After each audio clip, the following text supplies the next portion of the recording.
ISIS reportedly selling Christian artifacts, turning churches into torture chambers.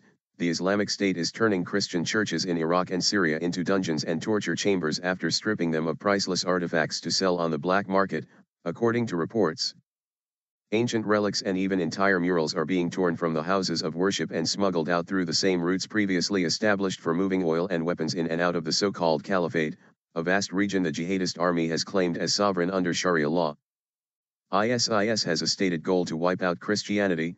J. Sekulow, of the American Center for Law and Justice and the author of Rise of ISIS, a threat we can't ignore, told FoxNews.com. This why they are crucifying Christians, including children, destroying churches and selling artifacts.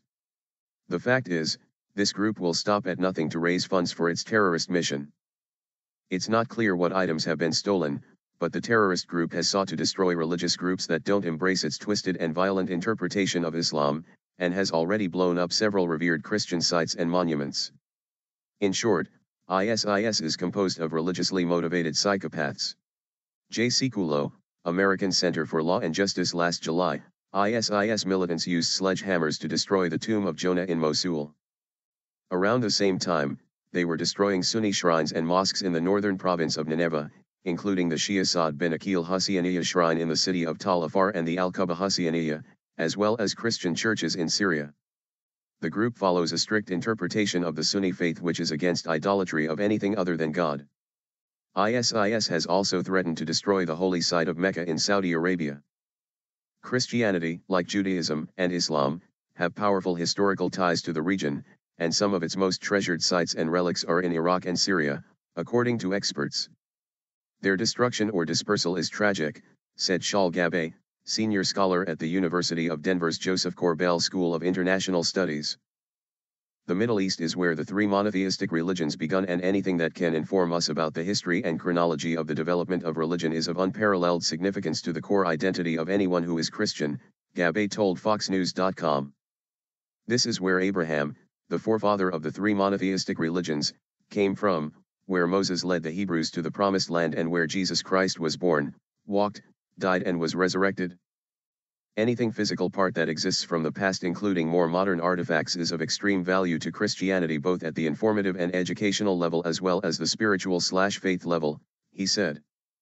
Experts believe Islamic State's trafficking in religious artifacts is both to make money and to culturally cleanse the region. The Islamic militants have converted churches in Qaraqosh and other Iraqi cities into torture chambers, according to the Sunday Times. One priest from the region, who gave his name as Abu Asi from Mosul, told the newspaper earlier this month that prisoners were being held in the Bonam Wa Sarah and Al-Qiyamah churches. These two churches are being used as prisons and for torture, he said while in hiding. Most inside are Christians and they are being forced to convert to Islam. ISIS has been breaking all the crosses and statues of Mary. Christianity is believed to be practiced by just 3% of the population of Iraq. They lived in relative religious freedom while under Saddam Hussein's rule, but have faced persecution from Islamic State in the last 2 years. In particular, the Yazidi, a Kurdish Christian people, have been hounded and murdered by the extremist group, leaving many of them becoming refugees trying to escape the region. We know that ISIS considers several groups including Christians as infidels without human rights, Sekulow said.